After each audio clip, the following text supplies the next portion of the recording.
ठाणे महापालिका मुख्यालयात महाराष्ट्र दिन साजरा। महाराष्ट्र राज्य स्थापनेचा 66वा वर्धापन दिन ठाणे महापालिकेतर्फे मोठ्या उत्साहात साजरा करण्यात आला। पाचपाखाडी येथील महापालिका मुख्यालयाच्या प्रांगणात सकाळी 7:15 महापालिका आयुक्त सौरवराव यांनी ध्वजवंदन केले। राष्ट्रगीत व राज्यगीत यांच्या सुरावटींच्या पार्श्वभूमीवर अतिरिक्त आयुक्त 1 संदीप माळवी आणि अतिरिक्त आयुक्त 2 प्रशांत रोडे यांच्यासह सर्व अधिकारी व कर्मचारी यांनी राष्ट्रध्वजाला सलामी दिली।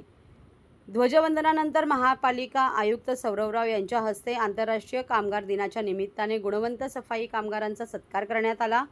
प्रकाश बाळकृष्ण पोद्दार, किशोरी बुधाजी दळवी, विशाल सखाराम मोहिते, सुरेश काळू चौधरी, रुसूबाई धनराज शेवाळकर, नागेश श्याम कांबळे, प्रतिभा गजानन गायकर, लता रमेश कांबळे, मेघा लक्ष्मण दुधावडे, मयुरी महेश मोहिते, गणेश शिवाजी शिदरडी, नागनाथ गणपत वंचेवाड या 12 सफाई कामगारांना शाल, सन्मान चिन्ह आणि तुळशीचे रोप देऊन सन्मानित करण्यात आले। ध्वजवंदन सोहळ्यानंतर नरेंद्र बल्लाळ सभागृहात महनीय व्यक्तींच्या प्रतिमांना आयुक्त सौरवराव यांनी पुष्पहार अर्पण करून अभिवादन केले। त्यावेळी अतिरिक्त आयुक्त 1 संदीप माळवी आणि अतिरिक्त आयुक्त 2 प्रशांत रोडे, उपायुक्त जीजी गोदेपुरे, मनीष जोशी, उमेश बिरारी, शंकर पाटोळे, मधुकर बोडके, सचिन सांगळे, TMTचे व्यवस्थापक भालचंद्र बेहेरे, सहाय्यक आयुक्त सोपान भाई, भालचंद्र घुगे, उपनगर अभियंता गुणवंत झांबरे, शुभांगी केसवानी आदी मान्यवर उपस्थित होते। त्यानंतर मासुंदा तलाव येथील छत्रपती शिवाजी महाराज आणि कोट नाका व ठाणे स्टेशन येथील भारतरत्न डॉक्टर बाबासाहेब आंबेडकर यांच्या पुतळ्यांना अतिरिक्त आयुक्त प्रशांत रोडे यांनी पुष्पहार अर्पण करून अभिवादन केले। त्यावेळी उपायुक्त जीजी गोदेपुरे, शंकर पाटोळे, सहाय्यक आयुक्त सोपान भाईक उपस्थित होते। सर्वात अगोदर ठाण्याच्या सर्व नागरिकांना महाराष्ट्र दिनाची खूप हार्दिक मनापासून शुभेच्छा। हा एक अत्यंत मोठा माइलस्टोन असतो आपल्यासाठी, जे प्रत्येक वर्षी आपण साजरा करतो। राज्य म्हणून महाराष्ट्राची जी संकल्पना आणि ओळख आहे ते जगभरात सर्वात उदारवादी प्रगतिशील राज्य म्हणून आमच्या राज्याची ओळख आहे आणि याची ही जे उदात्त परंपरा आहे त्याला पुढे नेऊन जाणे, प्रशासकीय सुधार करत असताना, नागरिकांची सेवा करत असताना हा आमचा आद्य कर्तव्य आहे। आजच्या दिवशी ठाणे महानगरपालिकेच्या सर्व अधिकारी कर्मचाऱ्यांनी हा प्रणही घेतला आहे की ते सतत जनतेची सेवामध्ये ते अहोरात्र झटणार आहे आणि ठाणेला स्वच्छ ठाणे, सुंदर ठाणे, हरित ठाणे या पद्धतीचा स्वरूप देण्यासाठी आम्ही सर्वकष प्रयत्न करणार आहोत।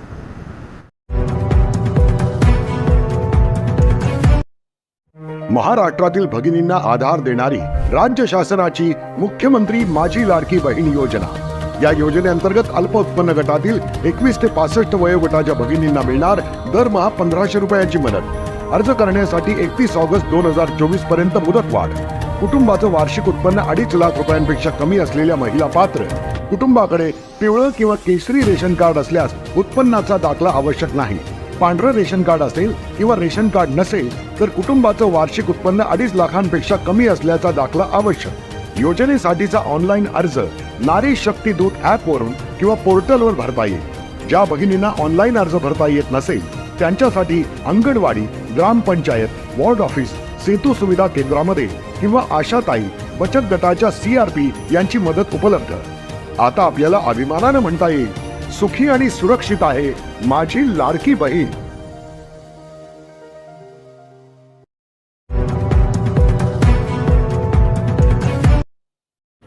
महाराष्ट्र दिनानिमित्त पोलीस परेड मैदानावर उपमुख्यमंत्री तथा पालकमंत्री एकनाथ शिंदे यांच्या हस्ते ध्वजवंदन उत्साहात संपन्न।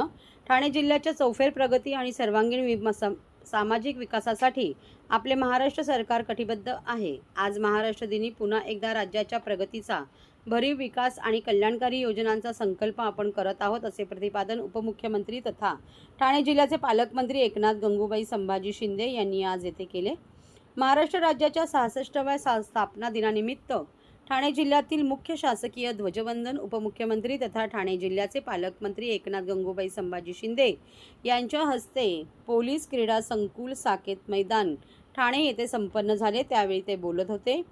यावेळी खासदार नरेश मस्के, आमदार निरंजन डावखरे, जिल्हाधिकारी अशोक शिंगारे, ठाणे महानगरपालिका आयुक्त सौरवराव, ठाणे पोलीस आयुक्त आशुतोष डुमरे, मुख्य कार्यकारी अधिकारी रोहन घुगे, जिल्हा पोलीस अधीक्षक डॉक्टर D.S. स्वामी, लाचलुचपत प्रतिबंधक विभागाचे पोलीस अधीक्षक शिवराज पाटील, पोलीस सह आयुक्त doctor Dnyaneshwar Chavan, upper police आयुक्त श्रीकांत पाठक, पंजाबराव उगले, संजय जाधव, विनायक देशमुख, पोलीस उपायुक्त पराग मनेरे, मीना मकवाना, पंकज शिरसाट, डॉक्टर श्रीकांत परोपकारी, शशिकांत बोराटे, सुभाष बुरसे, डॉक्टर मोहन दहीकर, अमरसिंह जाधव, प्रशांत कदम, अप्पर जिल्हाधिकारी हरिश्चंद्र पाटील, निवासी उपजिल्हाधिकारी डॉक्टर संदीप माने, उपजिल्हाधिकारी सर्वसाधारण सचिन चौधरी, उपजिल्हाधिकारी सर्जेराव मस्के पाटील, ज्येष्ठ नागरिक, विद्यार्थी उपस्थित होते. समारंभाला सुरुवातीस पोलीस दलाच्या पथकाने राष्ट्रीय ध्वजास मानवंदना दिली. तसेच यावेळी राष्ट्रगीत व राज्यगीताची धून वाजवण्यात आली. ध्वजवंदनानंतर पालकमंत्री श्री शिंदे यांनी उघड्या जीपमधून परेड निरीक्षण केले. या कार्यक्रमाच्या निमित्ताने विविध शासकीय विभागांच्या उत्कृष्ट काम केलेल्या अधिकारी कर्मचाऱ्यांना मान्यवरांच्या हस्ते गौरवण्यात आले. या प्रसंगी विविध पथकांनी संचालनाद्वारे मान्यवरांना मानवंदना दिली. तसेच शीघ्र प्रतिसाद रुग्णवाहिकेचे लोकार्पणही श्री शिंदे यांच्या हस्ते करण्यात आले. या दिमागदार सोहळ्याचे सूत्रसंचलन वैद्यकीय अधिकारी डॉक्टर तरुलता धनके यांनी केले. मी तमाम महाराष्ट्राच्या जनतेला मनापासून शुभेच्छा देतो आणि महाराष्ट्रासाठी ज्यांनी ज्ञात अज्ञात हुतात्म्यांनी जे बलिदान दिलं त्यांचं त्यांना मी विनम्र अभिवादन करतो. आणि मी माझ्या भावना आता मनोगतातून व्यक्त केलेल्याच आहेत. पण महाराष्ट्रामध्ये आज जे आपण पाहतोय गेल्या 2.5-3 वर्षामध्ये विकासाचे प्रकल्प, लोकाभिमुख कल्याणकारी योजना यांची सांगड आम्ही घातली आणि महाराष्ट्राच्या जनतेने भरभरून आशीर्वाद देखील दिले. आता मी उपमुख्यमंत्री देवेंद्रजी मुख्यमंत्री, अजितदादा उपमुख्यमंत्री अशी एक टीम आम्ही जे काम करतो, जे वेग आहे कामाचा त्यापेक्षा दुप्पट वेगाने या महाराष्ट्राचा विकास करू, सर्वसामान्य माणसाला न्याय देण्याचं काम करू. आणि म्हणून मी मगाशी सांगितलं, शासन आणि प्रशासन ही रथाची 2 चाकं आहे. शासन आपल्याद्वारे लाडकी बहीण योजना अशा अनेक योजना राबवण्यामध्ये शासनाबरोबर प्रशासनही होतं आणि म्हणूनच अशा मोठ्या योजना कामयाब होऊ शकल्या. आणि म्हणूनच या महाराष्ट्र सगळ्या नंबर 1 आहे देशामध्ये. GDP असेल, FDI असेल, या ठिकाणी सर्व क्षेत्रामध्ये, स्टार्टअपमध्ये क्षेत्रात महाराष्ट्र नंबर 1 आहे. आणि महाराष्ट्र नंबर 1 ठेवून आणखी त्याला गती देण्याचं काम आमचं सरकार करेल. आजच आदरणीय प्रधानमंत्री नरेंद्र मोदींच्या शुभ हस्ते वेव्हचं उद्घाटन आहे आणि यामध्ये world audio visual entertainment summit असं या ठिकाणी कार्यक्रमाचं स्वरूप आहे. त्यामुळे इंडस्ट्रीबरोबरच इतर उद्योगांबरोबरच मनोरंजन आणि मीडिया या दोघांना देखील प्लॅटफॉर्म उपलब्ध करून दिलेला आहे. ही मोठ्या इंडस्ट्रीज आहे आणि मग इंडस्ट्रीला त्यांना ब्रँडिंग करणं, त्यांचं शोकेसिंग करणं आणि त्यामुळे मुंबईला खरं आणि हे मुंबईमध्ये होतं आहे. म्हणून मी आदरणीय प्रधानमंत्री नरेंद्र मोदीजींचं अभिनंदन करतो, त्यांना धन्यवाद देतो की एवढा मोठा पहिल्यांदा कार्यक्रम होतो आहे आणि त्यासाठी मुंबईची निवड केली. आता मुंबईत होणारे प्रकल्प, झालेले प्रकल्प याचं शोकेसिंग होईल, मार्केटिंग होईल आणि मुंबईला देखील जागतिक नकाशावर एक्सपोजर मिळेल. आणि मुंबई आहे, जगाच्या नकाशावर मुंबईचं महत्त्व आहेच, परंतु अशा या कार्यक्रमामुळे ते वृद्धिंगत होईल. कारण मोदीजींनी यापूर्वी देखील मुंबईला ग्लोबल फिनटेक हब करू, मुंबई हे देशाचं ग्रोथ इंजिन आहे, त्याचबरोबर मुंबई हे पॉवर हाऊस होईल, अशा प्रकारचं जे काही भाष्य केलं आहे त्याची ही सुरुवात आहे. त्यामुळे खूप मोठ्या प्रमाणावर या इंडस्ट्रीना देखील एक मोठा प्लॅटफॉर्म उपलब्ध होईल. धन्यवाद. खूप खूप शुभेच्छा पुन्हा एकदा सर्व पत्रकारांना, ठाणेकरांना, महाराष्ट्रातल्या तमाम जनतेला 1 मे महाराष्ट्र दिनाच्या खूप खूप शुभेच्छा आणि कामगार दिनाच्या देखील शुभेच्छा.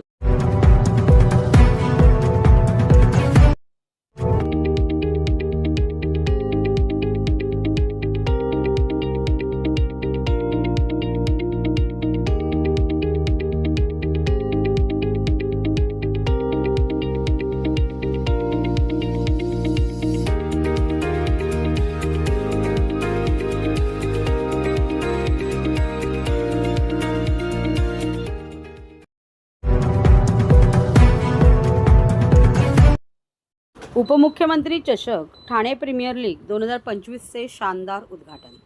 महाराष्ट्र माझा सेवा संस्था व माजी नगरसेवक विकास कृष्णा रेपाळे यांच्या सौजन्याने दिनांक 1 मे ते 8 मे दरम्यान उपमुख्यमंत्री चषक ठाणे प्रीमियर लीग 2025 आयोजन दादोजी कोंडदेव स्टेडियम येथे करण्यात आले आहे. या स्पर्धेचे उद्घाटन आज गुरुवारी 1 मे रोजी महाराष्ट्र राज्याचे उपमुख्यमंत्री नामदार एकनाथजी शिंदे यांच्या शुभहस्ते झाले. यावेळी प्रमुख अतिथी म्हणून खासदार नरेश म्हस्के, शिवसेना शहर प्रमुख हेमंत पवार, प्रवक्ते राहुल लोंढे, माजी परिवहन समिती सभापती विलास जोशी, माजी नगरसेविका नम्रता भोसले जाधव, रुपाली विकास रेपाळे आदींसह मान्यवर पदाधिकारी, क्रीडा रसिक व ठाणेकर नागरिक मोठ्या संख्येने उपस्थित होते. मुंबई क्रिकेट संघटनेच्या मान्यतेने दादोजी कोंडदेव स्टेडियमवर रंगणाऱ्या या लीगचे यंदा 13वे वर्ष असून IPL आणि रणजी करंडक स्पर्धेतून खेळलेले क्रिकेटपटू या लीगमध्ये खेळणार असल्याने ठाणेकरांना रंगतदार लढती पाहायला मिळणार असल्याचे महाराष्ट्र माझा सेवा संस्थेचे सल्लागार विकास रेपाळे यांनी सांगितले. राज्याचे उपमुख्यमंत्री एकनाथ शिंदे आणि खासदार श्रीकांत शिंदे यांच्या मार्गदर्शनाखाली ठाणे जिल्ह्यातील खेळाडूंना हक्काचे व्यासपीठ या स्पर्धेच्या माध्यमातून उपलब्ध होणार असून 8 दिवस रंगणाऱ्या या लीगमध्ये ठाणे जिल्ह्यातील 16 नामवंत संघांना सहभाग देण्यात आला आहे.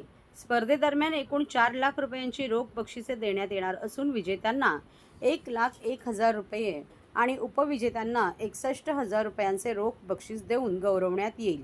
याशिवाय सर्वोत्तम फलंदाज, क्षेत्ररक्षक गोलंदाज आणि स्पर्धेतील सर्वोत्तम खेळाडूस गौरवचिन्ह आणि रोख बक्षीस देण्यात येणार आहे. स्पर्धेतील उपांत्य फेरी आणि अनेक दर्जेदार अंतिम फेरीची लढत प्रकाश झोतात खेळवण्यात येईल. या स्पर्धेदरम्यान ठाणे जिल्ह्यातील गरजू व गुणवंत खेळाडूंना त्यांच्या पुढील वाटचालीसाठी सर्वोपरी मदत करण्यात येईल. या स्पर्धेच्या निमित्ताने ठाणे मुंबईतील आघाडीच्या क्रिकेटपटूंचा खेळ मोफत जवळून बघता येणार असल्याने ठाणेकर क्रिकेटप्रेमींनी स्पर्धेसाठी मोठ्या संख्येने उपस्थिती द्यावी असे आवाहन त्याचे आयोजक विकास रेपाळे यांनी पत्रकारांशी बोलताना केले आहे. मला असं वाटतं की ठाणे शहरातली लेदर क्रिकेटमधली ठाणे जिल्ह्यातील ही अतिशय नामांकित झालेली स्पर्धा आहे. माननीय नामदार एकनाथजी शिंदेसाहेब असतील, माननीय खासदार डॉक्टर श्रीकांत शिंदे असतील यांच्या मार्गदर्शनाखाली हे स्पर्धेचं 13वं वर्ष आहे. अविरतपणे ही स्पर्धा सुरू आहे. आपण दादोजी कोंडदेव सारख्या स्टेडियममध्ये सगळ्या ज्या सर्वोत्तम फॅसिलिटीज आहेत त्या उपलब्ध करून ठाणे जिल्ह्यातील सर्वोत्तम अशा 16 संघांकरता या ठिकाणी ठाणे प्रीमियर लीग उपमुख्यमंत्री चषक या ठिकाणी आयोजित केलेला आहे. अतिशय चांगला असा रिस्पॉन्स सर्व क्रिकेटपटूंचा, खेळाडूंचा, क्रिकेट कोचेसचा या प्रसंगी आम्हाला मिळाला आहे. अनेक नामवंत खेळाडू या स्पर्धेमध्ये सहभागी होत आहेत. तनुष कोटियन असेल, रॉयस्टन असेल, मोहित अवस्थी असेल, कौस्तुभ पवार असेल, प्रशांत सोळंकी असेल, श्रेयस गुरव मुंबई संघाचा खेळाडू असेल, अनेक सुवेद पारकर असेल, असे अनेक नामवंत खेळाडू या ठिकाणी खेळणार आहेत. माझी ठाणेकरांना देखील विनंती आहे की हे सर्व सामने बघण्यासाठी आपण यावं. अगदी IPLच्या धर्तीवरती या ठिकाणी गेले 13 वर्ष आपण या ठिकाणी ठाणे प्रीमियर लीग आणि उपमुख्यमंत्री चषक साजरा करत आहोत. तुम्ही नक्कीच या. तुम्हाला हे सामने बघायला आवडेल. अगदी IPL सारखा थरार बघायला तुम्हाला या ठिकाणी आवडेल. ठाणेकरांनी आवर्जून हे सामने बघण्यासाठी यावं अशी मी त्यांना विनंती करतो.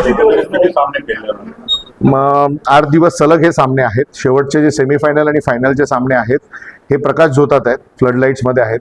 आणि लेदर क्रिकेट एक जसं IPLची मॅच बघताना एक वेगळा थरार असतो तसा थरार या ठिकाणी आपल्याला अनुभवता येईल. अतिशय चांगले म्हणजे तुम्ही आता जो ओपनिंगचा जो सामना आहे Ambernath rising versus union cricket academy, हा देखील अतिशय बघण्यासारखा आहे. अतिशय नामवंत खेळाडू याच्यामध्ये खेळत आहेत. अगदी रणजी ट्रॉफी प्लेयर्स देखील या संघांमध्ये खेळत आहेत. आपण नक्कीच हा सामना सगळ्यांनी बघावा अशी मी आपल्याला विनंती करतो.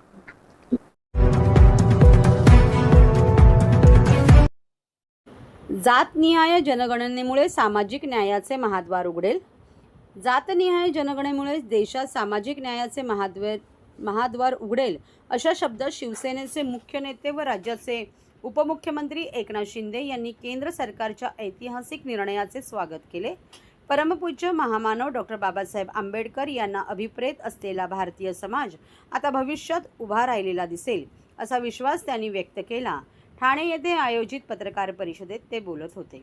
उपमुख्यमंत्री शिंदे म्हणाले की स्वातंत्र्यानंतर पहिल्यांदा देशात जातनिहाय जनगणना करण्याचं धाडस पंतप्रधान नरेंद्र मोदीजी यांनी दाखवलं. या निर्णयाचे शिवसेना पक्ष समर्थन करतो आणि सरकारला पूर्ण पाठिंबा असल्याचे उपमुख्यमंत्री शिंदे म्हणाले. जातनिहाय जनगणनेतून समोर येणाऱ्या आकडेवारीमुळे कल्याणकारी लोकाभिमुख योजना प्रभावीपणे राबवता येईल. घटनेचे शिल्पकार डॉक्टर बाबासाहेब आंबेडकर यांच्या स्वप्नातील सामाजिक आणि समतेची संकल्पना प्रत्यक्षात येईल. संविधानानुसार समाजातील शेवटच्या घटकापर्यंत न्याय पोहोचेल असे उपमुख्यमंत्री शिंदे म्हणाले. असे कठोर, धाडसी, लोकाभिमुख, जनहिताचे निर्णय घ्यायला धाडस लागतं आणि पंतप्रधान नरेंद्र मोदीजी यांनी त्यांच्या कृतीतून वारंवार दाखवून दिले आहे, असे कौतुकोद्गार उपमुख्यमंत्री शिंदे यांनी काढले. महाराष्ट्र दिनाच्या पूर्वसंध्येला सामाजिक न्यायाची भेट केवळ महाराष्ट्रालाच नाही तर संपूर्ण देशाला मिळाली, असे उपमुख्यमंत्री शिंदे म्हणाले. सामाजिक न्याय, समता आणि देशाच्या भविष्याशी निगडीत हा निर्णय आहे, असे ते म्हणाले. जातनिहाय जनगणनेतील आकडेवारीमुळे कल्याणकारी लोकाभिमुख योजनांचा त्या समाजाला फायदा होईल. त्या अधिक प्रभावीपणे आपण राबवू शकतो. समाजातील आर्थिक व सामाजिक विषमता दूर होईल आणि भारतरत्न डॉक्टर बाबासाहेब आंबेडकर यांच्या स्वप्नातील सामाजिक आणि समतेचा जी काही संकल्पना होती ती प्रत्यक्षात येईल.